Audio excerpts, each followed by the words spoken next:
31ને લઈને ચુસ્ત પોલીસ બંદોબસ્ત ગોઠવી દેવામાં આવ્યો છે। જેતપુર પોલીસ દ્વારા ચુસ્ત બંદોબસ્ત ગોઠવાયો છે, ત્યારે 31 ડિસેમ્બરને લઈને રાજકોટ જિલ્લા પોલીસ તંત્ર એલર્ટ જોવા મળ્યું છે। જેતપુર સિટી પોલીસ દ્વારા અલગ અલગ જગ્યા પર ચેકપોસ્ટો ઊભી કરવામાં આવી છે, જેમાં જેતપુર શહેરના સરદાર ચોક, તત્કાલ ચોકડી, નવાગઢ, ધારેશ્વર અનેક વિસ્તારોમાં ચેકપોસ્ટ ઊભી કરાઈ હતી। જેતપુર શહેરના સરદાર ચોક ખાતે પીઆઈ અજીતસિંહ હેરમાં તેમના સ્ટાફ દ્વારા ચેકિંગ હાથ ધરવામાં આવ્યું હતું। નવાગઢ ઉદ્યોગનગરમાં આવતા વિસ્તારમાંથી તત્કાલ ચોકડી પર પીએસઆઈ કલ્પેશ ગરચર તેમના સ્ટાફ દ્વારા ચેકિંગ હાથ ધરવામાં આવ્યું હતું। રાહદારીઓ અને વાહન ચાલકો સઘન ચેકિંગ હાથ ધરવામાં આવ્યું છે।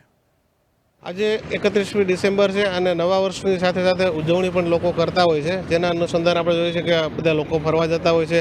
ત્યાં ઘણીવાર આપણે જોયું છે કે દારૂનું સેવન કરીને ઓવર સ્પીડમાં ગાડી લઈને નીકળતા હોય છે, તેના હિસાબે ઘણીવાર એક્સિડન્ટના પણ બનાવો બનતા હોય છે અને એક્સિડન્ટ થવાના હિસાબે ઘણી માનવ જિંદગી પણ જોખમાતી હોય છે।